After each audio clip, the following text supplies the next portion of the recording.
Sorry, this is the only way. What the fuck? These look pretty solid. They are a resource. We have to make everything last. Let's go! Come on. No. I know. আসসালামু আলাইকুম। এই ভিডিওটি করার সময় আমার বেশ খানিক ঠান্ডা লেগে গেছে, যার কারণে ভয়েস একটু অন্যরকম শোনা যেতে পারে। এই জন্য আপনাদের কাছে প্রথমেই ক্ষমা চেয়ে নিচ্ছি। পরদিন সকালে জেইড সর্বপ্রথম বয়েডের সাথে দেখা করতে যায় খামারে। সেখানে গিয়ে দেখে মিস চ্যানের ক্ষতবিক্ষত দেহ পড়ে আছে এবং বয়েডকে একটি খুঁটির সাথে হ্যান্ডকাপ পরিয়ে বেঁধে রাখা হয়েছে। সে ক্যান্টোনিজ ভাষায় কিছু একটা বারবার পড়ছে। জেইড আশেপাশে চাবি খুঁজে না পেয়ে বয়েডকে জিজ্ঞেস করে হ্যান্ডকাপের চাবি কোথায়। সে বলে চাবি তার পকেটে।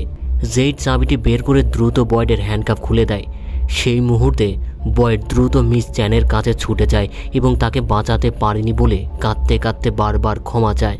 এদিকে সকালে জিমের চিৎকারে কেনির ঘুম ভেঙে যায়। সে তাড়াহুড়া করে তার গান নিয়ে বেরিয়ে আসে।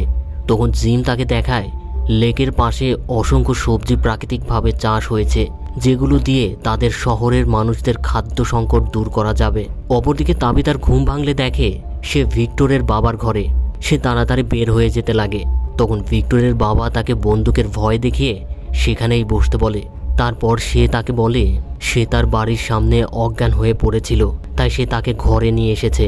এরপর তাকে জিজ্ঞেস করে সে ভিক্টরের বক্সটি কোথায় পেয়েছে। তাবিতা সব খুলে বলে সে কিভাবে ওই শহরে তার পরিবার নিয়ে আটকে গিয়েছিল, তারপর কিভাবে তার ভিক্টরের সাথে পরিচয় হয় এবং সে কিভাবে ভিক্টরের সাহায্যে ওই শহর থেকে বেরিয়ে আসে। সে সব কিছু ভিক্টরের বাবাকে জানায়, কিন্তু ভিক্টরের বাবার কাছে এসব কিছুতেই বিশ্বাস হচ্ছিল না। তার কাছে তাবিতাকে পাগল মনে হচ্ছিল, তাই সে পুলিশকে কল করতে চায়। তাবিতা তাকে বোঝানোর চেষ্টা করে সে সব কিছুই সত্যি বলছে। তখন ভিক্টরের বাবা তাকে আবার বন্দুকের ভয় দেখিয়ে সেখানেই বসতে বলে এবং তাকে জানায় সে অলরেডি 20 মিনিট আগেই পুলিশকে কল দিয়ে জানিয়েছে। তারা এতক্ষণ হয়তো খুব কাছাকাছি চলে এসেছে। অপরদিকে সারা ক্লিনিকে এসেছে ক্রিস্টিকে জানানোর জন্য গত রাতে মিস চ্যান রাক্ষসের হাতে মারা গিয়েছে। কিন্তু ক্রিস্টি তাকে দেখেই রেগে যায়, কারণ দ্বিতীয় সিজনে সারা ক্লিনিক থেকে চুরি করে সিজার নাইফ নিয়ে গিয়েছিল ইথানকে মারার জন্য। সেই কারণে ক্রিস্টি এখনও সারার উপর রেগে আছে। কিন্তু সারা ক্রিস্টিকে সব জানিয়ে দেয় গত রাতে কী ঘটেছিল এবং কিভাবে মিস চ্যান মারা যায়। তারপর সারা ক্রিস্টিকে সরি বলে সেখান থেকে চলে যায়। তখন ক্রিস্টির বন্ধু ম্যারিয়েল চলে আসে এবং ক্রিস্টিকে কাঁদতে দেখে প্রশ্ন করে কি হয়েছে। ক্রিস্টি জানায় গত রাতের দুর্ঘটনায় কেনির মা মিস চ্যান মারা গিয়েছে। এদিকে বয়েড ও জেইড মিস চ্যানের বডি খামার থেকে বের করে নিয়ে আসে চার্চে নিয়ে যাওয়ার জন্য। শহরে যেন একটি শোকের ছায়া নেমে এসেছে। সবাই মিস চ্যানের মৃত্যুতে ব্যথিত হয়েছে। তারপর তারা দুজন মিস চ্যানের বডিটি চার্চের একটি রুমে নিয়ে গিয়ে বিছানায় শুয়ে দেয়। তখন জেইড বয়েডকে প্রশ্ন করে রাক্ষসেরা তাকে কেন হত্যা করলো না, সে কিভাবে এখনো বেঁচে আছে। বয়েড তাকে বলে রাক্ষসেরা চেয়েছিল সে যেন মিস চ্যানের মৃত্যুটা নিজ চোখে দেখে। তারপরই বয়েড সেখান থেকে বেরিয়ে যায়। তখন ডোনা ছুটে এসে বয়েডকে প্রশ্ন করে সে যেটা শুনেছে মিস চ্যান নাকি আর বেঁচে নেই, সেটা সত্যি নাকি। বয়েড নীরব হয়ে পোস্ট অফিসে ঢুকে পড়ে। তার সাথে সাথে ডোনাও ঢুকে পড়ে। এদিকে ইথানও অনেক কান্নাকাটি করছে মিস চ্যানের জন্য। জুলি তাকে সান্ত্বনা দেওয়ার চেষ্টা করছে, কিন্তু ইথান মিস চ্যানের প্রিয় চাদরটি নিয়ে বের হতে চায় তাকে দেওয়ার জন্য। সে এখনও বিশ্বাস করে ক্রিস্টি তার চিকিৎসা করলে মিস চ্যান সুস্থ হয়ে যাবে। তখন সেখানে ভিক্টর প্রবেশ করে এবং সে তার ব্যাগ নিয়ে এই শহর থেকে চলে যেতে চায়। ইথান ও জুলি তাকে আটকাতে গেলে সে রেগে বলে সে আগেই সবাইকে জানিয়েছিল এই শহরে কেউ বাঁচতে পারবে না, সবাই মারা যাবে। এরপরই সে বেরিয়ে যায়। অপরদিকে তাবিদা ভিক্টরের বাবাকে অনলাইনে দেখায় তার পরিবারকে, যারা এখনও মিসিং আছে। কিন্তু ভিক্টরের বাবা এসব মিথ্যা মনে করে। তাবিতা তাকে বলে সেখানে বয়েডের পরিবার, কেনি লিউ পরিবার এবং ডোনাও আছে। কিন্তু ভিক্টরের বাবা বলে সেখানে সবাই আটকে থাকলে তুমি একা কীভাবে বের হয়ে আসলে, তারা কেন বের হতে পারলো না। তখন তাবিতা বলে ভিক্টর তাকে বলেছিল সে যে রাস্তা দিয়ে এসেছে সেই রাস্তা সম্পর্কে ভিক্টর ছাড়া আর কেউই জানে না। কিন্তু সে ভিক্টরকে বিশ্বাস করে একটি ফারওয়ে ট্রির মাধ্যমে একটি ওয়াচ টাওয়ারের সামনে পৌঁছে যায়। ভিক্টর তাকে বলেছিল সেখানে বেশ কয়েকটি শিশুর আত্মা বন্দী আছে। তার মা সেই আত্মাগুলোকে মুক্তি দিতে গিয়ে আর কখনো ফিরে আসেনি। তখনই ভিক্টরের বাবা চমকে ওঠে, কারণ তার স্ত্রী বেশ কিছুদিন মিসিং থাকার পর হঠাৎ ফিরে এসেছিল এবং সেও তাকে ওই টাওয়ারের বন্দি থাকা আত্মাদের ব্যাপারে প্রায়ই বলতো। সে ভিক্টর ও তার মেয়ে হারানোর শোকে ধুকে ধুকে মারা গিয়েছে। তারা কথা বলতে থাকলে সেই সময়ে পুলিশ দরজায় নক করে। তখন তাবিতা অনুরোধ করে পুলিশে তাকে না দিতে, কারণ সে পুলিশে ধরা পড়লে সে আর ওই শহরে ফিরে যাওয়ার রাস্তা খুঁজে পাবে না।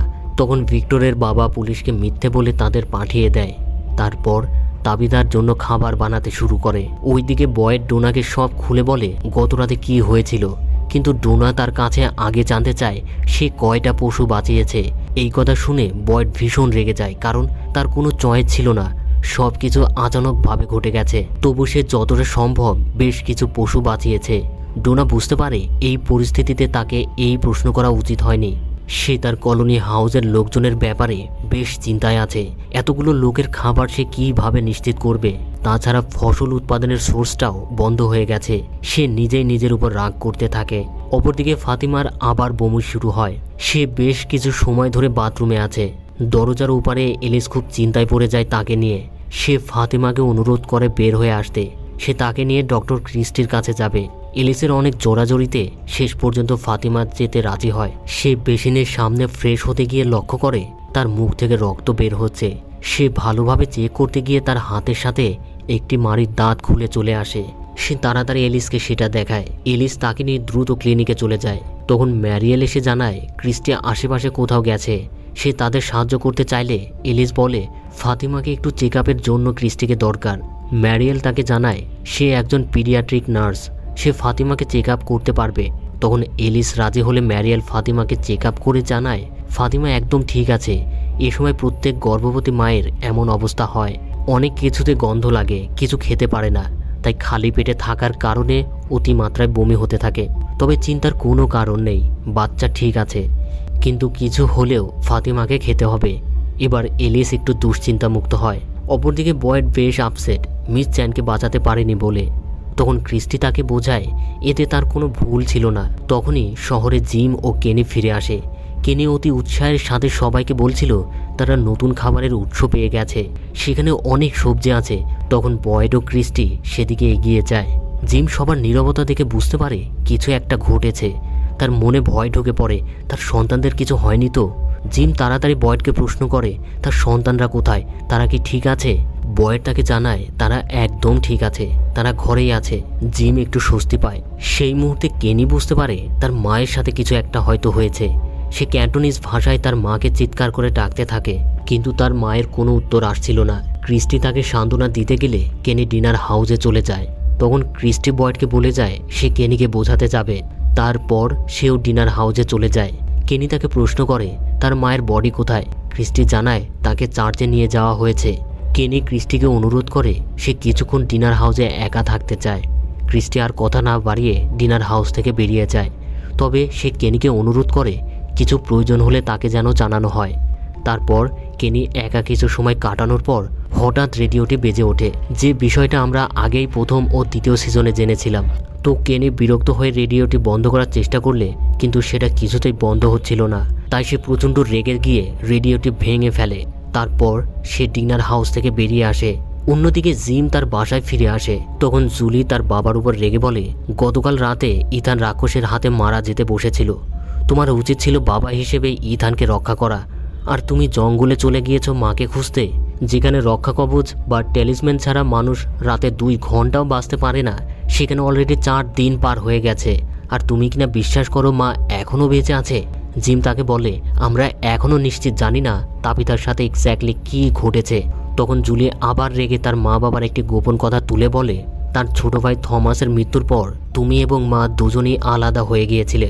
তখন ইথানকে দেখার মতো কেউ ছিল না। তবে আমি এখন 15 বছরে পা দিয়েছি, আর এটা আমি দ্বিতীয়বার হতে দেব না। তারপর জুলি বেরিয়ে যায়। এদিকে তাবিতা বহুদিন পর ভালো খাবার খাচ্ছে। তখন ভিক্টরের বাবা বলে তার স্ত্রী ওই শিশুদের ভয়েস শুনতে পেত। সে বারবার বলতো একটি লাইট হাউসে ওই শিশুগুলো বন্দি আছে। সে সবসময় পাগলের মতো বলতো ওই শহরের রাস্তা খুঁজে বের করার কথা। তার সন্তানেরা সেখানে আটকে আছে। আজ থেকে 20 বছর আগে তার স্ত্রী তার সন্তানদের শোকে মারা গেছে। তারপর লোকটি তাবিতাকে ভিক্টর ও তার বোনের শোবার ঘরে নিয়ে যায় এবং সব কিছু দেখায়। তখন লোকটি তাবিতাকে বলে সে শেষবার তার স্ত্রী ও সন্তানদের বলেছিল, তোমরা ঘর পরিষ্কার করো, এখানে কোনো টিভি নেই। তারপর সে কাজে চলে যায়। এরপর সে ফিরে এসে দেখে তারা কেউই বাসায় নেই। সে তাবিতাকে আরও বলে, তার কথায় মনে হচ্ছে ভিক্টর এখনও বেঁচে আছে, তবে তার বিশ্বাস হচ্ছে না। সে তাবিতাকে বেসমেন্টে আসতে বলে, সেখানেও সে তাকে কিছু দেখাতে চায়। ওইদিকে ক্রিস্টি চার্চে গিয়ে মিস চ্যানের ক্ষতবিক্ষত বডিটি দেখে। তারপর সে জেডকে বলে সে কেনিকে তার মায়ের লাশ দেখানোর আগে তাকে ভালোভাবে প্রস্তুত করতে চায়। তখন জেইডের কাছে কথাটি ভালো লাগে। সে তাকে এই কাজে সাহায্য করতে চায়, কারণ জেইড যখন প্রথম এই শহরে এসেছিল তখন মিস চ্যান তাকে আশ্রয় দিয়েছিল, এমনকি নিজের সন্তানের মতো দেখত। অপরদিকে এলিস ফাতেমাকে কলোনি হাউসের সামনে এগিয়ে দিয়ে তার পিতার সাথে দেখা করতে চায়। তখন ফাতেমা ঘরে ঢোকার সময় দেখতে পায় গতকাল রাতে যে মেয়েটি তাকে বাথরুমের থেকে বের করার জন্য বারবার নক করেছিল এবং তার সাথে খারাপ ব্যবহার করেছিল, সেই মেয়েটি তাদের নষ্ট হয়ে যাওয়া সবজি থেকে কিছু সবজি বের করছে রান্না করার জন্য।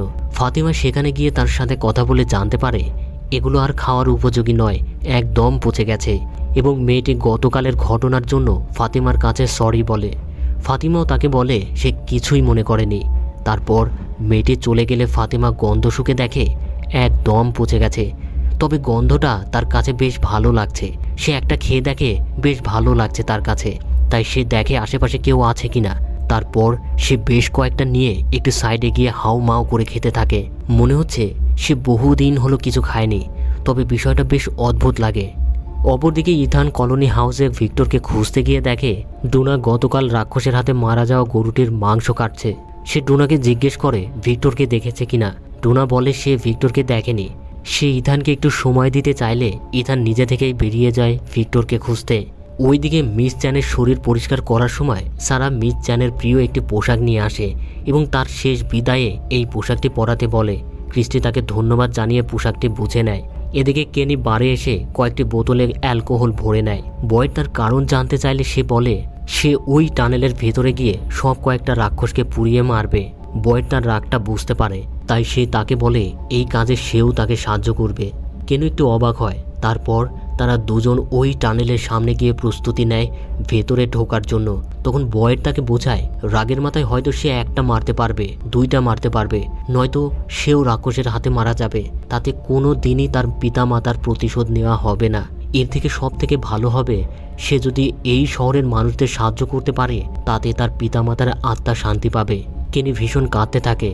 তারপর বয়েড তার মায়ের মৃত্যুর আগে বলে যাওয়া ক্যান্টোনিজ ভাষায় শেষ কথাটি জানায়, যার অর্থ হলো তাকে দেখে রেখো। অর্থাৎ বয়েডকে বলেছিল কেনিকে দেখে রাখতে। বয়েড কেনিকে তার সন্তানের মতো বুকে টেনে নেয়। তারপর কেনি বয়েডের সাথে চার্চে আসে তার মাকে শেষবারের মতো দেখার জন্য। ততক্ষণে ক্রিস্টি ও জেইড মিস চ্যানকে প্রস্তুত করে ফেলেছে। কেনি তার মাকে দেখে কান্না ধরে রাখতে পারে না। সে ভীষণ কাঁদতে থাকে। অপরদিকে শহরের সবাই মিস চ্যানের ফেনোরেলের জন্য চার্চের দিকে যাচ্ছে। তখন জুলি সারার কাছে এসে ধন্যবাদ জানায় গত রাতে তাকে ও তার ভাইকে বাঁচানোর জন্য।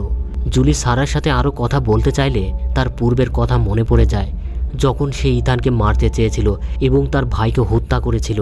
জুলি তখন আর কিছু না বলে সেখান থেকে চলে যায়। সারা বুঝতে পারে জুলি কেন চলে গেল। এখনও সবাই তাকে ঘৃণা করে।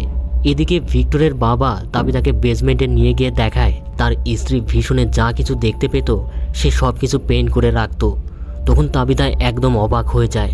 সে যে বাচ্চাদের দেখতে পেত সেই বাচ্চাদের ভিক্টরের মাও দেখতে পেত, এমনকি তারও ভিক্টরের মতো ক্ষমতা ছিল।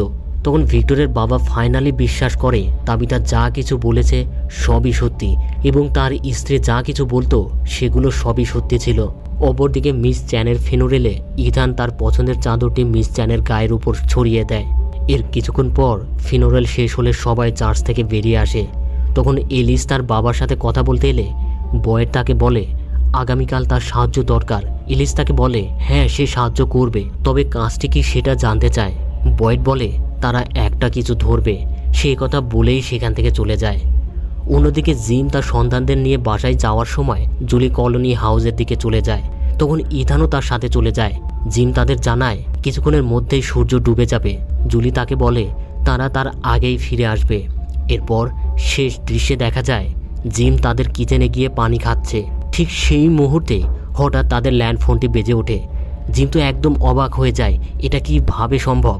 বাইরের দুনিয়ার সাথে তো কোনো কানেকশন নেই, তাহলে কল দিল কে? সে কিউরিয়াস হয়ে ফোনটি তুলে হ্যালো বলতেই তার মৃত সন্তান থমাস বলে ওঠে, বাবা আমি থমাস। আর এখানেই এপিসোড শেষ হয়ে যায়। তো পরবর্তী এপিসোড হাতে পাওয়া মাত্রই আমি দ্রুত এক্সপ্লেন করব। সেই পর্যন্ত ভালো থাকুন, সুস্থ থাকুন, আল্লাহ হাফেজ সবাইকে।